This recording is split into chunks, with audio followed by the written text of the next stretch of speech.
House Majority Whip Steve Scalise. Congressman, always a pleasure to see you. Thanks so much for being here. Great being with you, Maria. Busy week. Busy week. Your reaction first to what the president said yesterday at the UN General Assembly and his policies in general on the foreign stage. I think he's done an incredible job on foreign policy and gets a little credit for the fact that he is now standing up for the United States. He's standing against the bullies and bad actors like Iran, like Russia. If you look at what he's done in North Korea, talk about a 180-degree turnaround from just 2 years ago. North Korea was moving towards a nuclear weapon and testing ballistic missiles, and now we've got Kim Jong-un agreeing to denuclearize, and as the president said, we're going to keep pushing the pressure until it actually happens. So the world is a safer place, and America standing up for our friends all around the world, and against Iran and other bullies. Pardon me, sir. The push has to continue, right? Because we don't know what they have. Are they going to allow the people in who are going to assess where these materials are? Yeah, and the old axiom of Ronald Reagan, trust but verify. Exactly. Ultimately, you've got to have real inspections. It's like why President Trump is pulling out of the Iran deal, and is a good move, by the way, because literally Iran had this self-inspection policy in place where, if anybody trusts Iran to play by the rules, gee whiz, I mean, how naive would that be? But look at what Iran's doing to continue to sponsor Hezbollah and other terrorist organizations. We're increasing sanctions, working with the president, and you see him imposing those sanctions against Iran and telling our friends around the world, don't do business with this country who's not only moving towards a nuclear weapon, but still the largest state sponsor of terrorism in the world. Yes, absolutely. Let me turn to the Supreme Court showdown, Congressman, because Supreme Court nominee Judge Brett Kavanaugh and one of the accusers, Ms. Ford, will testify before the Senate Judiciary Committee tomorrow, we understand. Senate Minority Leader Chuck Schumer says Kavanaugh should not be presumed innocent or guilty. Listen to this. It's not a legal proceeding. It's a fact-finding proceeding. This is not a criminal trial. This is not this is to find the facts. Do you agree then that he has the, quote, presumption of innocence? I agree that that's a criminal trial. What I believe is we ought to get to the bottom and find the facts in the way that the FBI has always done. There's no presumption of innocence or guilt when you have a nominee before you. I'm sorry.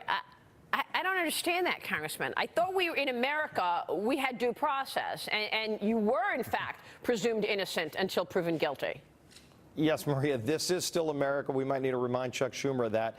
And everybody has the presumption of innocence and the ability to go face their accusers. And every opportunity has been presented. And I'm glad that they're going to move forward and have this hearing Thursday, but ultimately have the vote, because this needs to be based on facts. And if you saw what Judge Kavanaugh said on Monday night, went on national TV in a really important interview where he was asked and basically directly said that he wasn't even at the party. If anybody, by the way, was there with him, you would have heard from them Tuesday, and you didn't. And so I think it's important that he ought to have his case weighed, too, because, look, every single girl that he's ever dated that's come forward has testified that he's a man of high integrity and has all the qualifications to be on the Supreme Court. Who else has been held to that standard, and he's met that standard? By the way, his qualifications to be a judge, nobody's questioning. So here's a man who's going to be on the Supreme Court.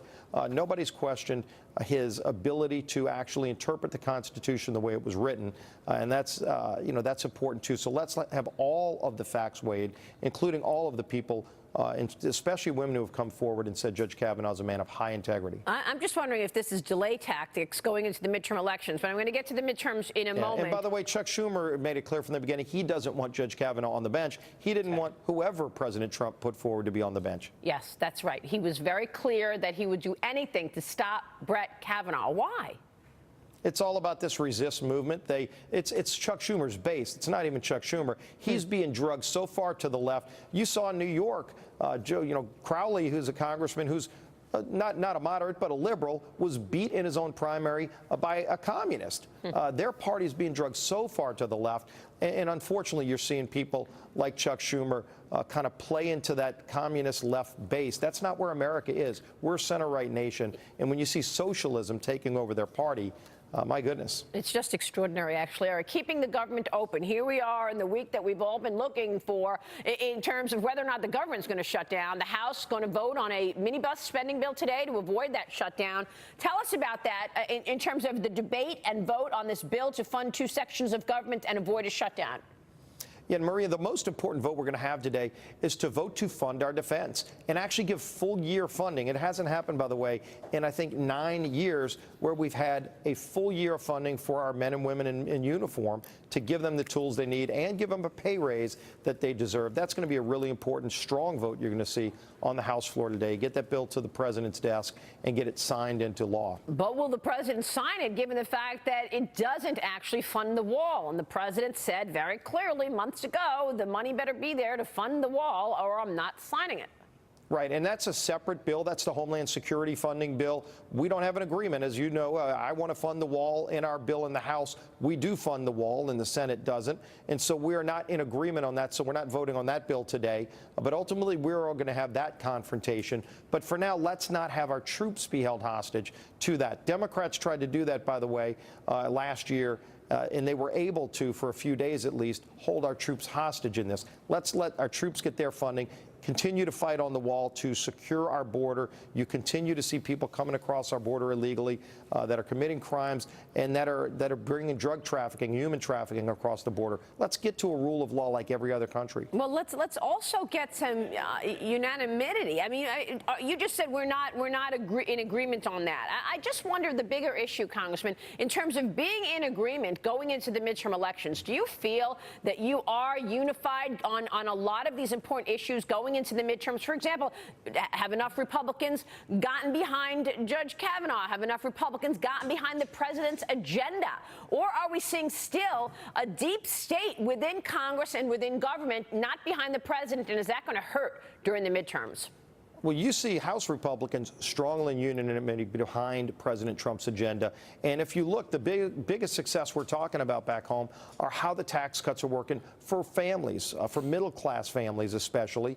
And that's where the Democrats have been on the wrong side of this. They keep talking about millionaires and billionaires, and it's families that are getting that $1,000 bonus at Christmas time that are actually seeing the real benefits, and Nancy Pelosi calls it crumbs. So there's a contrast here, too, in this election cycle. Yeah. So we really are focused on what is important for the families that we've been fighting for. Democrats are talking about impeachment. They're talking about not supporting ICE, wanting to abolish ICE, getting rid of the tax cuts. They're on the wrong side of these issues, and you're seeing a lot of unanimity behind this agenda that we've been moving forward with President Trump to get our economy moving again. Yeah, not to mention you doubled the standard deduction. So there you go. So you're talking now about tax cuts 2.0. Will the House pass a new round of tax cuts? We will. We're going to bring up a package of bills. One bill to actually help make it easier for people to invest in their own retirement. And then, of course, the bill that makes the tax cuts permanent. That vote will happen on Friday. That bill will pass. Chairman Kevin Brady has been doing an incredible job of moving all of this forward so that not only did we get this historic tax cut where middle-class families, the economy is booming, you're seeing profits up, more hiring, but now let's make this permanent. Let's double down on this success. Well, you had a good showing yesterday in Gallup in terms of the GOP favorability ratings, but how are you feeling going into the midterm elections? Is Nancy Pelosi going to be the next Speaker of the House, sir? Well, she's trying to, and we're not going to let her. It's close out there. There are a lot of close races, but we have a booming economy behind us with an agenda that's getting our country moving. Congressman, good to see you this morning. Thanks so much. Let's keep it going. Good being with you, Maria. Scalise.